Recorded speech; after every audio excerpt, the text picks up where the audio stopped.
learners, it's Mrs. Spear. I'm really excited to do some writing with you today, and I have some pretty cool news.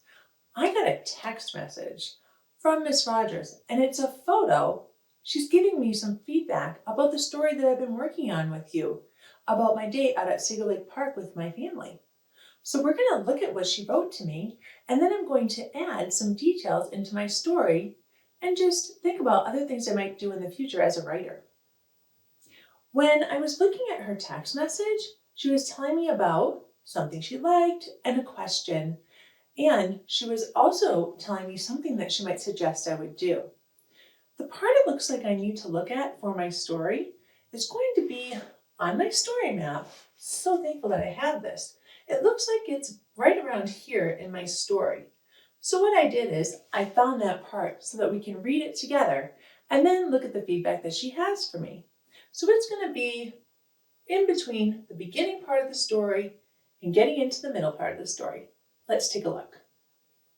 The first thing she told me was a compliment. She said that something that she really liked was the last sentence on this page of my story. This was the sentence she liked. What a great time we were having. Miss Rogers said that really helped her to be able to connect with the characters in the story. Who are the characters in my story? Yeah, the characters, the who in my story would be me, my children, and my husband. So those are the characters that she felt this line helped her to understand their emotions and how they were feeling on that day. Really, how we were feeling on that day, having our adventure at Seagull Lake Park. Thanks, Miss Rogers. That's a really nice compliment, and I'm glad that it helped you to connect with the story and with the characters. Let's take a look at the next thing. Miss Rogers had a question for me, and it actually has to do with my illustration and some words in the story. I was saying that we swam and played Red Rover. Miss Rogers says, how do you play Red Rover with 4 people? That is such a great question, Miss Rogers. Have you ever played the game Red Rover? Yeah, you've played it before? Well, sometimes you can play it in the water, and sometimes you can play it on land. We play Red Rover in the water by getting into a circle and kind of holding hands. So that's what I was trying to illustrate here. Us in a circle and holding hands.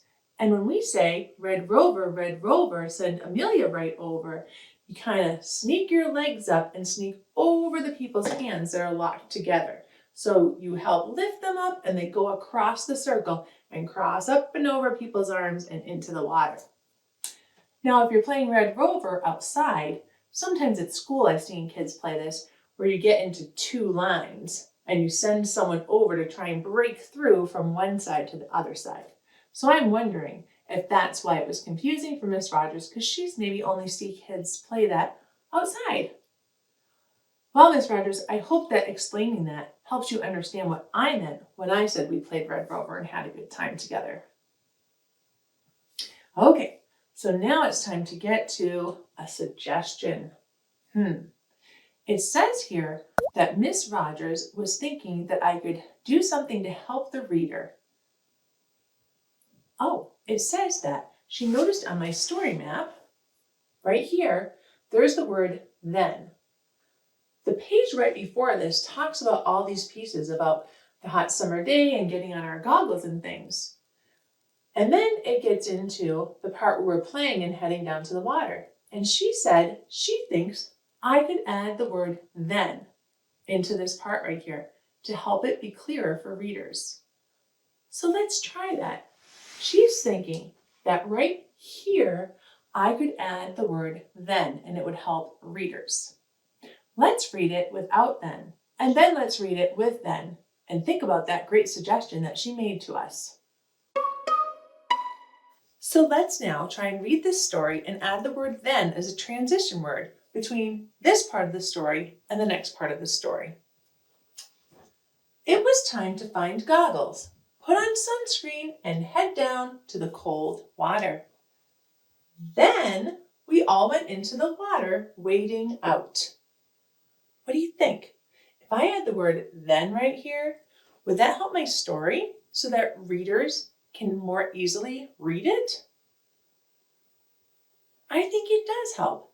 Thanks, Miss Rogers, for that suggestion. Let's add the word then to this part so it's clearer for our readers.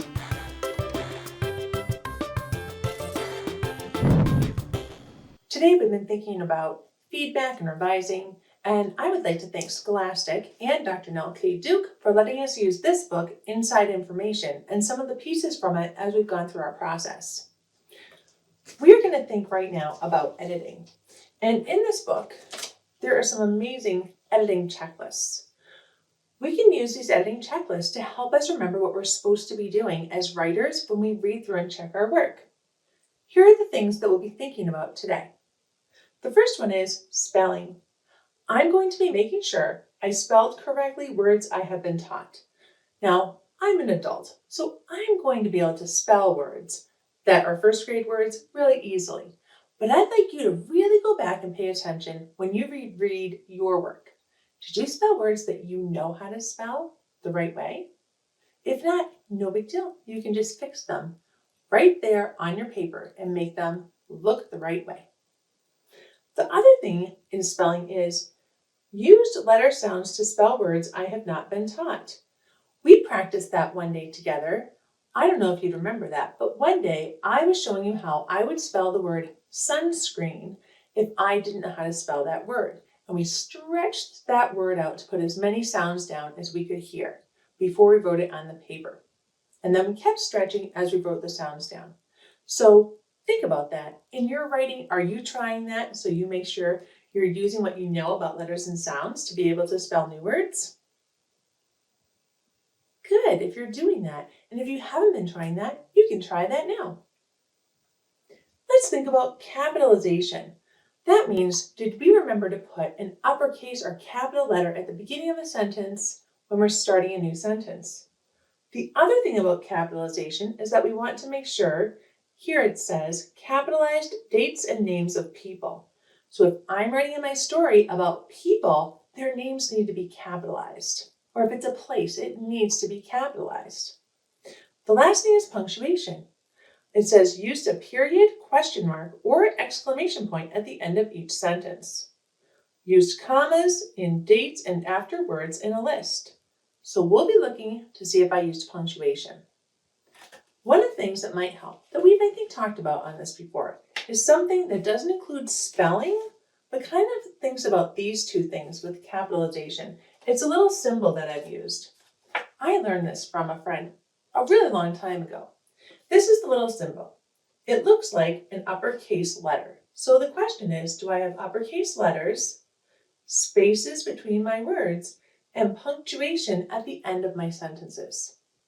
You'll notice commas aren't on here, but we can use this today also to help us as we're going through and checking work, to see with a quick visual if we're remembering to do all the things that we want to be working toward by the end of the year in first grade to be doing. These are things that by the end of first grade, you'd want to be doing well.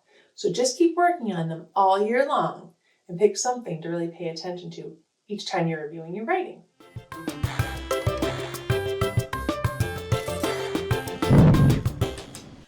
I've already gone through and done a lot of editing myself on the first few pages, but I'm going to show you specific editing on this page. This is the page where in the story, things start to turn around and that wild weather starts to roll in. We started it with the word suddenly, and I remembered a comma here. But there's another place in this sentence that I realized I needed a comma. I'll read this sentence to you and see if you can find the place where I forgot to put a comma. Here I go. Suddenly, I felt a bit chilly, and I noticed dark clouds in the distance. Can you think about where you might put a comma in my story where I didn't put one yet? Suddenly, I felt a bit chilly, and I noticed dark clouds in the distance. Did you find it? Let me show you where it goes. Right here, I should add a comma because this could be its own sentence, and I could end it right there with a period. But I chose to connect it with the word and. So I would need to put a comma right there. I could make a different decision though.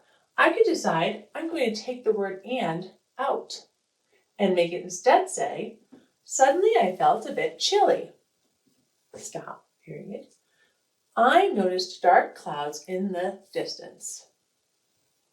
I could do that, but I kind of want to link those two ideas together, that I got cold and I noticed the dark clouds. So I'm going to leave it as a compound sentence, but I'm going to make sure I put this comma here so that it's clear that it's a compound sentence.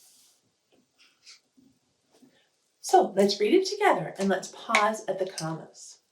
Suddenly I felt a bit chilly and I noticed dark clouds in the distance. Thank you for helping me to add a comma there. There's one more spot on the next page where we have to look for a comma. Let's try and peek together and see if we can find it.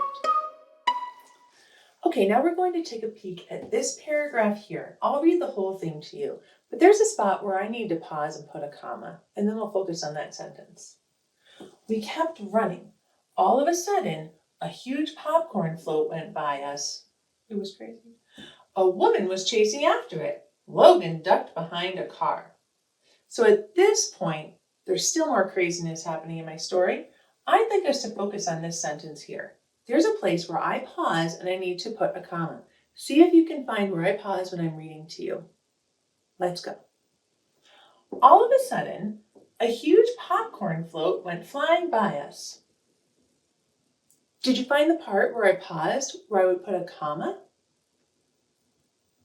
Where did you think it should go? Yeah, right here. It would be, all of a sudden, pause, a huge popcorn float went flying by us. So I'm going to add a comma right here. This is a phrase that's a transition. It kind of gives the reader some more information, like it lets you know how fast it's happening. But I could have written that sentence without all of that. So we put a comma here at the beginning, at the end of that phrase. All of a sudden, a huge popcorn float went flying by us. I could have just said, a huge popcorn float went flying by us. So, as you know, authors really take their time to choose their words and phrases, and they do all of that with purpose. So now we've gone through, we've looked at our editing checklist. As I told you, I had checked through before when I was focusing on capitals and spelling. And as you'll notice, there's places in my story where there's capital letters, beginning of a sentence, beginning of a sentence, beginning of a sentence. This one's the beginning of a sentence and it's a name. It's my son Logan's name. So it definitely is an uppercase letter. Here you'll see an uppercase letter. This is for the word Amelia. That needs to be an uppercase A. Do you remember why? Yes, because Amelia is a name. It's my daughter's name, so I need to make it capitalized. So every time you write a name, it starts with an uppercase letter. See if you can do these things when you're looking at your work. Okay, we have one last job to do before we're finally done with our story. We're going to think about a title.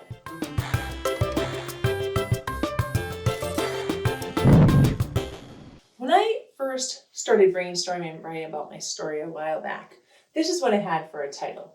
Otsego Lake State Park Day. I was actually talking to my family about this and I said, I really feel like I need some input. This seems kind of like a boring title. So my daughter helped me to come up with a title for this because we were thinking about all the things in the story that happened, that it was kind of a little bit crazy weather, things kept happening all of a sudden that we didn't expect, and yet it was still a fun day, even though it was a little bit wild. So here's what we came up with for a new title. I'd love to share with you. Our new title is An Unexpectedly Wild Day at the Park. So if you think about this title, Otsego Lake State Park Day, versus this title, An Unexpectedly Wild Day at the Park, does one of those sound more exciting to you? Yeah. Which one sounds more exciting to you? 1 or 2? I think number 2 sounds more exciting too. And as we get into our story, people will be able to know a little bit more about why it was so unexpectedly wild when we went to the park that day. I hope that you've enjoyed doing this work with me. I really enjoyed writing with you. The next time we get together, we're going to read the whole story from the beginning to the end so that we can know all of it all together and review our writing process. This program is made possible in part by the Michigan Department of Education, the State of Michigan, and the W.K. Kellogg Foundation. Additional support by viewers like you. Thank you.